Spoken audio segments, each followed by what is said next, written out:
பிரியமானவர்களே, எப்படி இருக்கிறீங்க? உங்கள் அனைவருக்கும் என் அன்பார்ந்த வணக்கம். இயேசு கிறிஸ்துவின் மகிமுள்ள நாமத்தினாலே இந்த நாளையும் கூட கர்த்தர் நமக்கு ஆயுசு நாட்களாய் கூட்டி கொடுத்த தேவனை நாம் நன்றியோடு கூட ஸ்தோத்திரிப்போம். அவருடைய தயவுக்கு, அவருடைய இரக்கத்துக்கு அவரை நன்றி செலுத்த மறவாதிருங்கள். அவருடைய வல்லமுள்ள கரம் அனுதினமும் உங்களை தாங்கி வழிநடத்தி பாதுகாத்து ரட்சிக்கிறதல்லவா? அவருடைய கிருபையுள்ள கரம் உங்களை கரம் பிடித்து நடத்துகிறதை உணர்ந்து அவருக்கு நன்றி செலுத்துங்கள். ஆண்டவரே, கடந்த வாரங்கள் முழுவதுமாய் நீர் கிருபையோடு வல்லமையோடு எங்களை பாதுகாத்து இந்த நாளையும் கூட ஆயுசு நாட்களாய் கூட்டி கொடுத்தீர். உம்முடைய பரிசுத்த நாமத்துக்கு ஸ்தோத்திரம். உம்முடைய இரக்கத்துக்கு கொடான கொடி ஸ்தோத்திரம் என்று அவரை துதி செலுத்தக்கூடியவர் ஆத்மாவாக நாம் எப்பொழுதும் நிலைத்திருக்க வேண்டும் என்று அவரிடத்தில் விண்ணப்பம் செய்யுங்கள். ஆண்டவரே, நானும் என் குடும்பமும் உம்மை ஸ்தோத்திரிக்க, உம்மை துதிக்க மறவாதபடி நன்றி இருதயமுள்ள மனதை எங்களுக்கு கொடுங்க ஆண்டவரே என்று அவரை துதியுங்கள். துதித்தலும் ஸ்தோத்திரத்திலும் தேவனை மகிமைப்படுத்தும் பொழுது உங்களுடைய வாழ்க்கையும் மகிமையாக மாற்றப்படும்.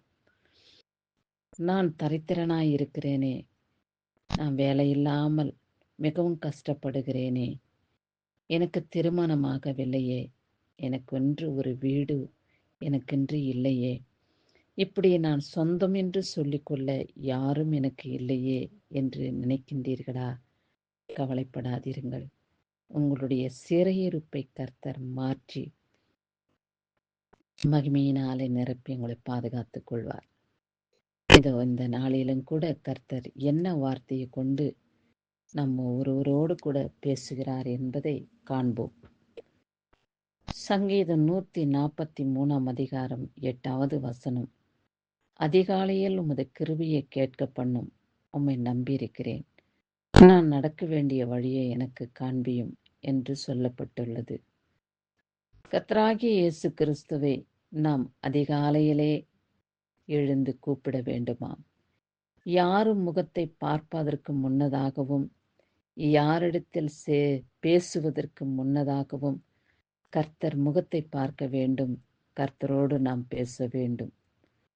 அப்படி இருக்கிறவனுடைய வாழ்க்கை ஆசீர்வதிக்கப்பட்ட வாழ்க்கையாகவும் சிறையிருப்பின் மத்தியிலிருந்து விடுதலை செய்யக்கூடிய வாழ்க்கையாகவும் மாற்றப்படும் என்பதில் சந்தேகமில்லை. நாம் காலையிலே எழுந்து, அப்பா, இரவு பரியந்த எனக்கு அயர்ந்த நித்திரையை கட்டளை கொடுத்தீரே, உமக்கு ஸ்தோத்திரம்.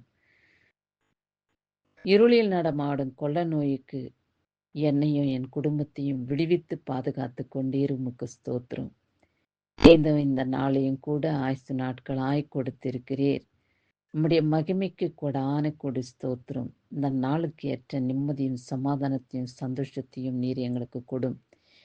எங்களையும் எங்களை சார்ந்திருப்பவர்களையும் நீங்க ஆசீர்வதிங்க. எங்க இந்திய நாடு உமக்கு சொந்தமான நாடாக காணப்படட்டும். இந்திய நாட்டிலே வாழ்கிற ஒவ்வொருவரும் சேவிக்கிறவர்களாய், துதிக்கிறவர்களாய், உம்முடைய நாமத்தை மகிமைப்படுத்தக்கூடியவர்களாய் நீர் மாற்றும். இந்திய தேசம் உம்முடைய கிருபையினாலே ஆசீர்வதிக்கப்பட்ட உம்முடைய கண்களிலே எங்களுக்கு கிருபை கிடைக்க உதவி செய்யும் என்று மற்றவர்களுக்காக நாம் ஜெபிக்கும் பொழுது நம்முடைய சிறையிருப்பின் வாழ்க்கையை கர்த்தர் மாற்றி ஆசீர்வாதத்தினாலே நிரப்பி உங்களை தங்களுடைய பிள்ளைகளாக ஏற்றுக்கொண்டு மகிமையின் கிரீடத்தை உங்களுக்கு சூட்ட பிதாவானவர் சித்தம் கொண்டு இருக்கிறார். இயேசு கிறிஸ்து இந்த பூமியிலே வந்த காரணம் இதுதான். நாம் மற்றவர்களுக்கு சாட்சி உள்ளவர்களாக நிலைத்திருக்க வேண்டும். தேவன் செய்த ஒவ்வொரு நன்மைகளையும் மற்றவர்களிடத்தில் பகிர்ந்து கொள்ள வேண்டும். என் தேவனாகிய கர்த்தரிடத்தில் நான் இவைகளை கேட்டுக்கொண்டேன். கர்த்தர் என்னுடைய சிறையிருப்பை மாற்றினார். என் வேதனையிலிருந்து, வியாதியிலிருந்து, கடன் பிரச்சனையிலிருந்து, பலவிதமான இக்கட்டான சோதனைகளிலிருந்து இயேசு கிறிஸ்து என்னை விடுதலை செய்தார். ஆகையால் நீங்களும் கர்த்தரை சேவியுங்கள், கர்த்தரை துதியுங்கள், கர்த்தரை நம்புங்கள். அவரை நம்பியிருக்கிற பிள்ளைகளை கிறிஸ்து கைவிட மாட்டார் என்று அவருக்கு சாட்சி உள்ளவர்களாக இந்த பூமியிலே நாம் வாழ வேண்டும். இந்த பூமிக்கு நாம் வரும்பொழுது ஒன்று கொண்டு வந்ததும் இல்லை, ஒன்று கொண்டு போவதும் இல்லை என்பது நிச்சயம். ஆகையாலே ஒன்றுமில்லாத இந்த வாழ்க்கை இயேசுவின் நாமத்தினாலே அவருடைய பிள்ளையாக நாம் வாழ்ந்து பரலோக ராஜ்யத்தின் மகிமையை பெற்றுக்கொள்ள ஆயத்தப்படுவோம். இந்த லெந்து நாட்கள் மாத்திரம் நாம் ஜெபிப்பதும் உபவாசிப்பதும் வேதம் வாசிப்பதும் இப்படியாயிருந்து கடந்து வருகிறதை கர்த்தர் அறிகிறார். ஆனால் இந்த லெந்து நாட்கள் முடிந்தவுடன் கர்த்தரை சேவியாமல், கர்த்தரை துதிக்காமல், வேத பகுதியை வாசிக்காமல் இருக்க சாத்தான் உங்களுக்கு எத்தனையோ விதமான தடைகளை கொண்டு வருவான். அவைகள் எல்லாவற்றையும் ஜெயித்து என் தேவனோடு நான் இணைந்திருப்பேன் என்ற பக்தி வைராகியத்தின் இருதயத்தை மனதில் பதிய வையுங்கள். இதோ இந்த நாளிலே பிறந்த நாளையும் திருமண நாளையும் காண்கின்றவர்களை கர்த்தர் ஆசீர்வதித்து காத்து கொள்வாராக. இம்மட்டும் அவருடைய கரம் உங்களோடு கூட இருந்ததற்காய் அவருக்கு நன்றி செலுத்துங்கள். அவருக்கு ஸ்தோத்திர பலி செலுத்துங்கள். அவருடைய நாமத்தை மகிழ்ந்து புகழ்ந்து பாடி அவருடைய நாமத்துக்கு சாட்சியுள்ளவர்களாய் வாழுங்கள். உங்களையும் கூட உங்கள் குடும்பத்தையும் கூட கர்த்தர் சாட்சியுள்ள குடும்பமாக தனக்கென்று ஏற்படுத்தி இருக்கிறார் என்று அறிந்து கொள்ளுங்கள். மிகுந்த ஆசீர்வாதங்களை பெற்றுக்கொள்ள ஆயத்தப்படுங்கள்.